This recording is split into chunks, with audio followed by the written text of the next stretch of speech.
Peserta punya ambisi luar biasa untuk membeli seluruh perahu sehingga ada 37-an daerah yang calon tunggal.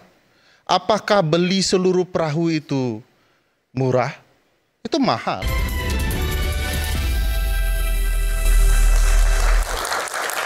Ada begitu banyak pertanyaan terkait pilkada yang lalu masuk evaluasinya. Contoh misalnya pilkada DKI Jakarta dan beberapa daerah lain yang juga partisipasi rendah. Mungkinkah ini bentuk dari ketidakpercayaan sebenarnya dengan apa yang terjadi selama ini? Mungkin efek pilpres dan lain sebagainya. Sehingga kalau saya menilai pribadi, jangan-jangan masyarakat banyak yang putus asa terhadap apa yang kemudian dilakukan pemilu pada saat ini. Jadi ketika Pak Prabowo menyatakan bahwa kembali ke pilkada tak langsung, jangan-jangan banyak yang menerima. Itu bisa jadi, tapi tentu ini punya pro dan kontra. Saya ingin ke Bung Ruliandi. Kalau selama ini pilkada langsung dianggap banyak dinasti, banyak korupsi, banyak money politik, banyak serangan fajar, untuk apa dipertahankan? Karena hal-hal yang seperti ini akan terjadi jangan-jangan lebih masif lagi di 5 tahun ke depan. Anda punya kesepakatan yang sama? Iya, pertama begini ya. Dan aman semua? Iya. Kita harus coba melakukan evaluasi, ya. Karena dalam sistem bernegara, tentu penyelenggara negara yang sudah berjalan itu wajar kalau kita evaluasi. Kita tata ulang lagi. Supaya apa? Tujuannya benar, kan begitu.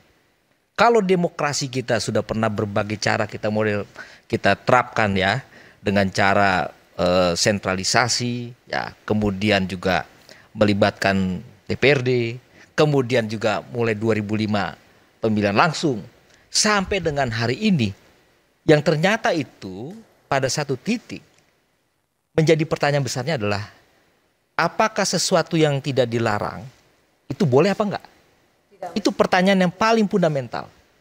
Tidak boleh. Tapi permasalahannya tidak bisa diapa-apain juga kan gitu. Sesuatu yang tidak dilarang apakah itu dibolehkan? Dari kacamata negara hukum maka itu boleh. Ya, meskipun prakteknya hari ini, maksudnya etika dan hukum gitu ya? Ya, hari ini dipraktekkan bahwa pemilihan umum pilkada itu adalah langsung. Apakah dengan demikian itu melarang pemilihan secara tidak langsung ke depan melalui perwakilan? Itu pertanyaan fundamental. Tadi Pak Arya Bima sudah menyampaikan. Kita harus lihat dari sila keempat. Kenapa? Itu fundamental negara kita. Ada demokrasi perwakilan. Artinya harusnya pilkada tidak langsung. Ya, kan pemilu, pilpres juga tidak langsung. Ya, hanya kalau kita lihat hitung-hitungan kita hari ini, tadi Bang Aiman sudah mengatakan, oh ini ternyata money politiknya ada, kemudian dinasti politiknya juga berkembang, bahkan 5 tahun lagi bisa lebih gawat lagi. Dengan pilkada langsung? Dengan pilkada langsung. Oke. Kenapa nggak dicoba dengan wacana yang disampaikan oleh Bapak Presiden? Ya kan? Masuk akal nih? Ya. Pak Prabowo dalam tahap ini masuk akal? Masuk akal, rasional. Dan itu tidak bertentangan dengan konstitusi. Satu, negara hukum yang demokratis, maka pertama tidak boleh menabrak konstitusi dan apalagi ideologi negara. Sila keempat mengatakan nggak ada demokrasi langsung. Demokrasi perwakilan. Kalau kita bicara demokrasi perwakilan, maka sesudah itu apa yang dibicarakan? Kapan sila Pertama, keempat? Sila keempat bilang tidak ada pemilihan langsung? Kerakyatan yang dipimpin oleh hikmat kebijaksanaan dalam permusyawaratan perwakilan. Sebentar. Pasal sila keempat itu apa maknanya? Sebentar Fer ya. Enggak, kan harus dijawab juga sama Ruli. Apakah pasal 4 itu merepresentasikan gagasan pilkada atau pemilihan presiden langsung? Ya, pasal 18 ayat 4. Konstitusi kita. Sila keempat yang saya tanya kan. Sebentar. Anda jawab. Iya. Boleh nggak saya jawab duluan? Ya. Tapi nggak ini jadi perdebatan, Bang. Kalau pilkada tak langsung itu sesuai dengan sila keempat Pancasila. Kalau pilkada langsung tidak sesuai dengan sila keempat Pancasila. Itu kan yang selama ini kita dengar kan? Ya. Nah, ini. Pilpres juga. Oke, gimana Bung Ferry? Tadi ini dulu. Saya belum selesai. Ini Ruliandi dulu nih. Kalau diganggu-ganggu terus nanti nggak terdeliver nih. Bukan diganggu. Nah, itu jawab gimana? Diluruskan. Saya ingin melakukan hubungan kausalitas verban ya, sebab akibat. Kalau di dalam sila keempat itu dia punya pemaknaan demokrasi perwakilan. Kenapa pasal 18 ayat 4? Undang-Undang Dasar 45. Gubernur, bupati, wali kota dipilih langsung. Dipilih secara demokratis. Oke. Tidak ada dipilih secara langsung kecuali presiden. Yes. Sesuai sila keempat menurut Anda. Berarti ketentuan lebih lanjut itu diserahkan kepada pembentuk undang-undang, siapa? Presiden bersama-sama dengan DPR. Oke. Pemerintah Yang hanya bersama-sama disebutkan dengan DPR. pemilihan langsung hanya presiden ya? Ya, di dalam betul. undang-undang dasar. Hanya presiden. Tapi kepala daerah dipilih secara demokratis. Nah, Oke. pemaknaan demokratis Artinya apa sih itu? berarti bisa disesuaikan kondisi hari ini misalnya. Misalnya wacananya Pak Presiden mengatakan, Baik. oh itu sebuah wacana, kita coba. Artinya begini, ini saya ini menarik. Kalau mengubah pilkada menjadi tak langsung bisa tanpa mengubah undang-undang dasar. Karena memang undang-undang dasar tidak Bisa. menyebutkan. Tapi kalau pilpres tidak bisa. Tidak bisa. Yes. Oke. Saya tambahkan ya. Demokrasi itu ya pasal 18 sorry. Ini pasal 18 ayat 4 Undang-Undang Dasar Ya. itu ya kan. Pemilihan kepala daerah itu pilih secara demokratis. Demokratis itu terbagi dua. Direct democration dan indirect democration. Ini dua hal yang sama-sama konstitusional. Oke. Saat ini direct democration.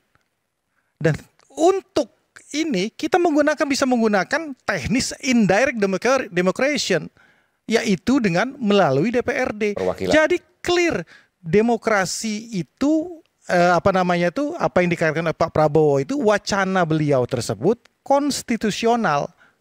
Itu dulu yang pertama. Saya tambahkan sedikit Bang Eman ya. Tapi baru saya nanti ke yang lain. Ini, ketika sebentar. Iya.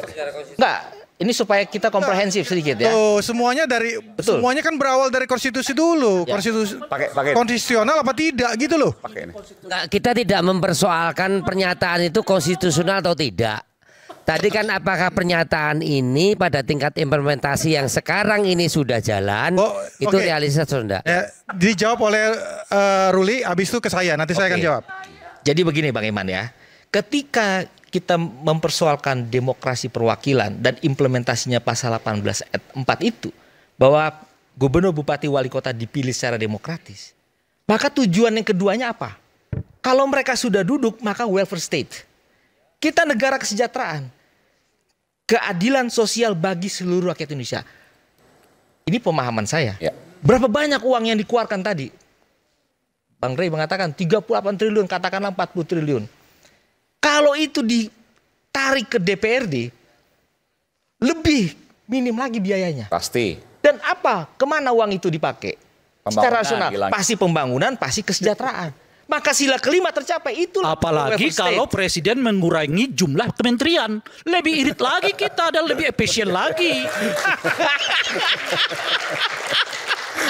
Saya ingin Bang Ferry. Oke. Oke ya. Oke, ke Bang Hendra Sam. Oke. Saya ke Bang Ferry. Jadi Bang Hendra Sam boleh nggak ke Bang Ferry sebentar? Bang Ferry tadi belum soal. ya nggak apa-apa kau. Ini. Saya Mohon mau maaf. soal undang-undang tadi, soal Pancasila sila keempat tadi nggak ada yang salah. Pertama dari Pak Prabowo dulu ya. Pidato itu menurut saya menunjukkan Pak Prabowo tidak paham konteks konstitusional kita atau setidak-tidaknya pembantunya tidak mengerti. Yang pasal mana nih? Misalnya pernyataan bahwa soal biaya mahal. Oke.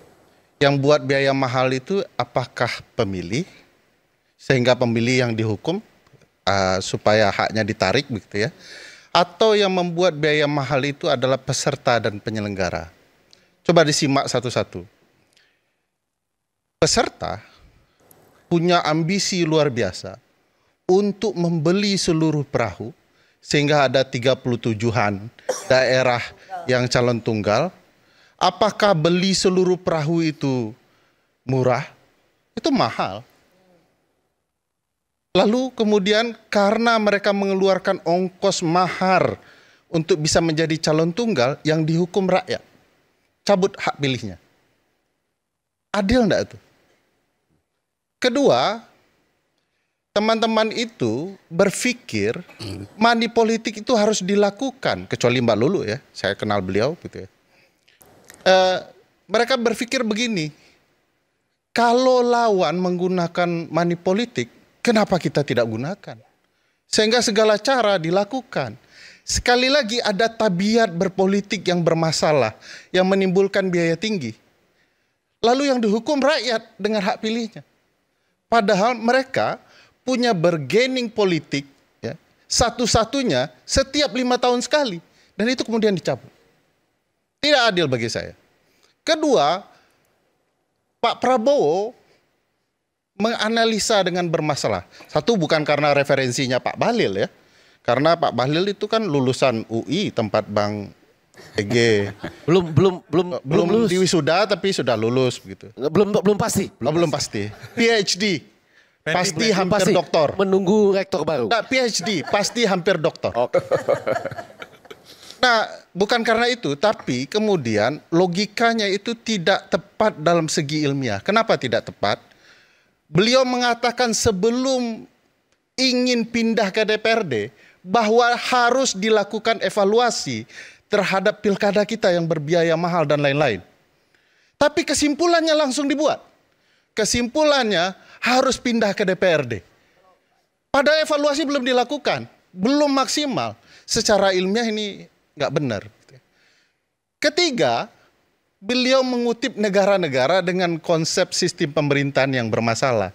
Yang tidak masalah itu tidak sesuai dengan konsep kita. Beliau mengutip kalau tidak parlementer ya campuran. Malaysia misalnya, konsepnya memang parlementer. Otomatis dipilih satu parlemen, anggota parlemen, supaya langsung otomatis dipilih eksekutif. Makanya disebut sistem pemerintahan parlementer, karena pusatnya di parlementer. Sementara presidensial beda, dia memilih 2 kamar kekuasaan berbeda-beda agar timbul fungsi saling mengendalikan, checks and balances. Nah ini salah contoh. Singapura dan India juga salah contoh, itu sistem campuran. Harus ada presiden sekaligus perdana menteri. Emang sistem kita mau ada presiden, ada perdana menteri. Siapa perdana menterinya menurut Mas Arya Bima? Kalau nggak Jokowi, yang lain lah gitu perdana menterinya kan. Itu pasti tidak diterima oleh Pak Prabowo sendiri gagasan itu. Jadi contohnya bermasalah. Nah itu satu. Nah mari kita lihat apa yang diperdebatkan malam ini dari gagasan pasal 18 ayat 4 Undang-Undang Dasar 1945. Harus dipahami betul maksud asli dari pasal 18 ayat 4 Undang-Undang Dasar atau original intentnya. Diskusi kita itu selalu ingin bicara pemurnian sistem presidensial, penguatan sistem presidensial. Tidak ke arah parlementer atau yang beraroma parlementer, termasuk untuk kepala daerah. Lalu kenapa kemudian pasal 18 ayat 4 itu menggunakan frasa dipilih gubernur, bupati, wali kota secara demokratis? Bukan secara langsung. Kenapa tidak secara langsung? Karena ada pertimbangan sejarah, konflik masa lalu, kekhususan daerah. Yaitu ada Yogyakarta, ini kota sejarah ini. Kita nggak akan meninggalkan dan tidak akan mengkhianati Yogyakarta karena ada sejarahnya. Ya.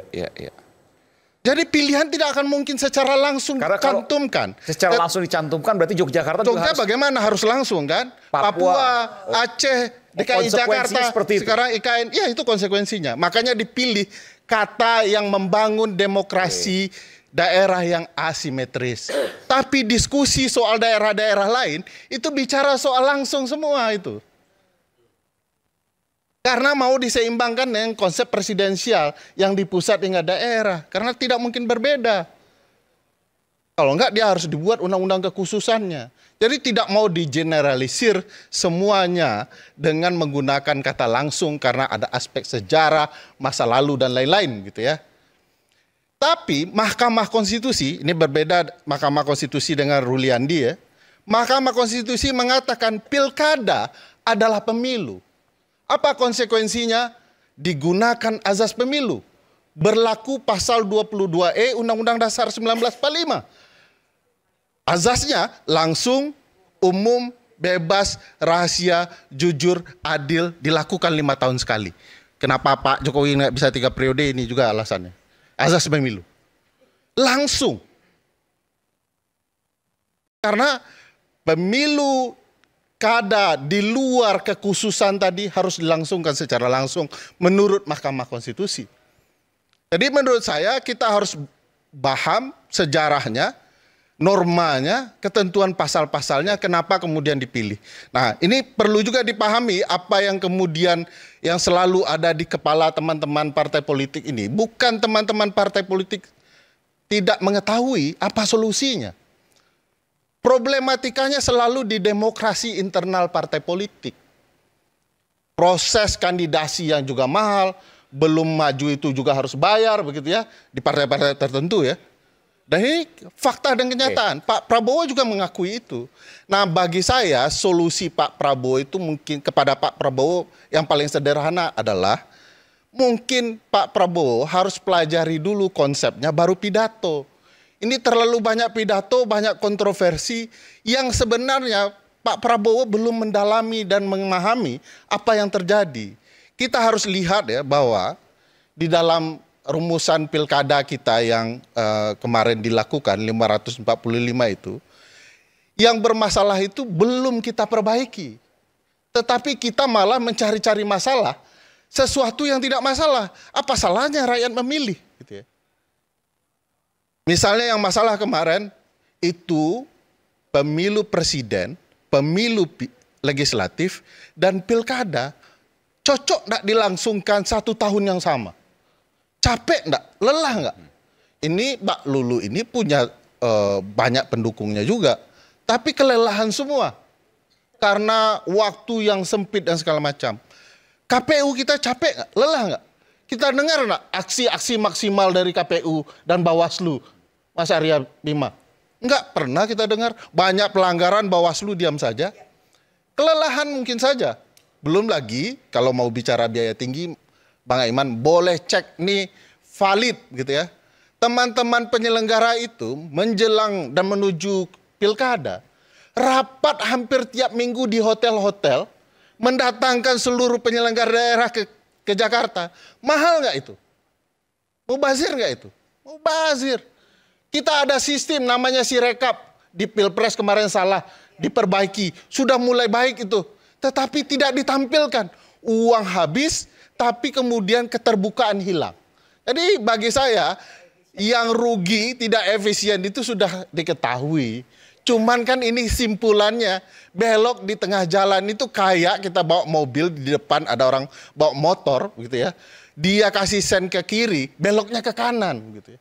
Dan itu yang dilakukan oleh Presiden Prabowo. Nah, bagi saya sebenarnya terus terang sajalah kita dengan konsep demokrasi kita banyak yang perlu diperbaiki. Artinya harus dievaluasi dulu baru dievaluasi. diputuskan. Harus. Nah, belum selesai ya. Sudah kebanyakan. Oke, saya tadi udah menghormati Bang Rey, Mas Arya Bima dengan Ferry. Mudah-mudahan jangan disela dulu ya. Jadi biar sedikit komprehensif juga lah. Belajar konferensif. Yang pertama, saya rasa tentang masalah diskursus kita dan secara akademik juga tentang direct demokrasi dan indirect demokrasi ini, ya pemilihan kepala daerah melalui DPRD ini sebenarnya sudah selesai di 2014 pada saat revisi undang-undang pemerintahan daerah pada saat itu. Ya, itu jadi pilkada tak langsung kan? Ya, tak langsung. Yang tak langsung. Jadi keluar Perpu waktu. Ya, kemudian keluar Perpu itu kan Itu peristiwa harus selesai politik. tuh. Jangan disela. Jangan disela dulu. Kan itu disebutkan tadi, biarkan dia bicara dulu. Ya, gitu lah. Ya. Oh, cuma ngomong gitu aja. Beliau hanya ingin mengganggu konsentrasi saya. Nah, itu lah. Nah, jadi untuk masalah itu sebenarnya sudah selesai. Jadi kalau itu ditembak kepada Pak Prabowo, itu juga menembak juga kepada PDI pada saat itu menggagas, kan gitu kan. Karena pada saat itu 2014 itu semua udah sepakat tentang masalah itu. Iya kan? Yang menggagalkan itu perpunya dari Pak SBY pada saat itu. Nah, seperti itu. Jadi itu revisi undang-undang pemerintahan daerah itu sudah melalui proses akademik. Jadi apa yang dikatakan oleh Ferry Amsari tadi segala macam, silakan challenge itu. Ya 2014 kan? PDIP ikut juga waktu itu? Ikut. Saya tahu persis. Dan terakhir saya baru nonton tadi, Mahfud MD juga mengatakan seperti itu. Yang penggagas yang paling ngotot PDIP malah tentang masalah itu. Pilkada tak langsung. 2014. Ya, itu yang pertama. Jadi udahlah kalau masalah-masalah gitu, kita harus jujur-jujuran aja lah, udah. Kita apa adanya aja ya. Yang kedua tadi ya kan. Bang Rey Rangkuti mengatakan wah 246 miliar di breakdown sampai akhirnya menjadi angka 6.000 per kepala, seolah-olah seperti itu ya kan. Ya, Bang Rey kan nggak pernah ikut masuk ke dalam tim sukses masalahnya. Banyak variabel untuk memenangkan suatu pilpres contohnya. Seperti itu ya. Kalau contohnya di Prabowo Gibran itu, ini hasil Litbang Kompas dan lain sebagainya. Banyak variabelnya. 3 variabel utama itu yang adalah faktor Pak Prabowo, ada faktor Pak Jokowi, dan ada faktor pemilih pemula pada saat itu. Ini hasil Litbang dari Kompas dan beberapa media yang lain. Jadi tidak bisa dikatakan, jadi seolah-olah Rp6.000 ini diserahkan ke masing-masing orang cukup. Naif sekali. Karena beliau nggak mengalami hal tersebut.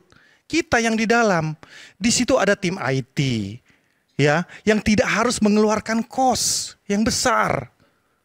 Kita punya infrastruktur, kita bisa membuat suatu yel-yel, ya kan? Oke gas, gemoy, kreatif kan? Nah itu yang tidak bisa dilakukan oleh pihak yang lain sehingga kita bisa menang. Belum lagi poin 11 dari 100. Yang sehingga akhirnya ini bergulung. Nah ini kan enggak, beliau aduh kadang-kadang saya ya udah nggak apa-apa lah ya kan. Beliau adalah, saya akui adalah seorang orator. Ya kan? Saya akui orator, tapi susah untuk dicerna sama anak yang lain ini. Gitu loh. Nah, jadi tapi realita yang terjadi adalah seperti itu. Banyak sekali variabel untuk supaya irit. Tidak harus kos politik itu tidak harus tinggi. Seperti itu. Nah, yang kedua, ya kan? Masih kedua dari tadi. Oh iya, yang ketiga, sorry. Nah, tadi Ferry Amsari mengatakan 300 miliar untuk biaya. Ya. 300 miliar untuk biaya di pilgub atau pilkada. Ini kan harus dibedakan kos politik dengan money politik. Ini 2 hal yang berbeda. Nah ini yang nggak boleh kadang-kadang sebagai seorang pakar hukum tata negara, ini ya jangan menyesatkan. Maksud saya, tadi makanya saya koreksi kan, 300 ini kos politik, bukan money politik gitu loh. Wow. Political cost. Nah masalahnya ketika Ferry Amsari dan Ray Rangkuti mengatakan wow, karena mereka nggak tahu, mereka nggak mau jujur dengan itu. Belum menjadi calon ya kan? Karena belum menjadi calon, karena belum menjalani itu. Sadis. Itu yang sebenarnya yang terjadi pada bangsa ini. Kita ini kadang-kadang suka. Saya dibohongin kiri kanan nih berarti ya. Ulan, nggak boleh. Sorry. Di sini, ntar dulu. Tadi Anda disanggah oleh dia ya? Iya nggak, saya mau Berarti kasih Anda tahu. boleh menyanggah dia dong. Saya malam ini menderita betul. Iya. Saya terus. Saya duduk di sini dibohongin kiri kanan nih saya. Maksudnya? Nah, yang ini. Saya di tengah loh bang. Ya, aman lah ya. Mau bilang ya, malam ini dibohongi kiri kanan tuh dengan cara gini. Yang pertama, ini kan tadi ada tentang mahar dibantah, ya. Tapi sesudah itu ada penjelasan tentang itu. Saya masih yakin mahar itu ada, ya. Oke, mungkin tidak semua, tapi ada. Yang kedua, tadi ya, ini biaya yang menjadi mahal, ya kan? Karena Rai nggak tahu gitu. Ya nggak tahu. Ya, tapi mahal ya. Mahal. Oh. Itu. Padahal gini. Nggak, sedikit lagi, sedikit. Karena saya nggak bantah-bantahan Anda, boleh ya? Boleh. Kalau nggak kasihan saya di belakang ini dibohongin dua-duanya gitu ya, misalnya gitu ya. Nggak, pelan-pelan. Yang kedua, Rai, mau nggak mau agak berbeda nih kita. Karena data yang Rai sampaikan tadi untuk mengatakan misalnya biaya kampanye yang dilaporkan ke KPU kecil itu, kita sama-sama tahu bahwa itu ada peluang bohongnya kan? Nggak, ini konteksnya pilpres ya? Iya, konteksnya pilpres tadi kan 260 M. Enggak, yang pilkada. Ya, Maaf ya, kalau pilpres saya tidak mau bicara dulu. Ya ini Pilpres kali ini ada pilpres yang paling barbarian. Ya. Wah, ini lebih kita harus melihat. Ada. Kita bicara pilkada. Oke, pilkada. Bentar dulu. Kita mau bicara pilkada atau pilpres? Ya. Pilkada. Mas Arya. Kalau Sorry. pilkada. Mas Arya Bima. Saya belum selesai Mas dengan Arya masalah Bima. ini. Di pilpres itu murah. Yang mahal tuh uang negara yang dipakai untuk bansos. Ya, dulu. Saya belum selesai itu masalah Pilkada juga terulang lagi. Pork barrel. Oke, sekarang boleh nggak Pilkada. saya bicara tentang masalah pilkadanya juga? Enggak pilkada. Kalau pilpres Mas, kita bikin forum khusus pilpres. Oke. Jadi Boleh apa yang kalau Anda saya sampaikan bukan. tadi itu Kapan kita sesuatu yang buka-bukaan? naif juga. Boleh. Kapan kita buka-bukaan? Aiman, boleh nggak kalau saya boleh nggak kalau saya host? Pilpres kali ini dari 5 kali pilpres kali ini ada pilpres yang paling barbarian. Yo, 2019 barbarian nggak? 2019 barbarian nggak? Fakta. Barbar nggak 2019? Mari kita buka fakta-fakta yang 2019 ada. barbar apa Mari enggak? kita bikin forum. Ayo kita buat forum. Forum ya. Ya, Arya Bima dengan Endar sama kita buat forum. Kan kasihan yang di sini nih. Ya. Yang satu. Nanti kita akan kembali satu Kalau lagi bicara bersama pilkada kami. monggo. Di Raya bersuara. Kita buka forum.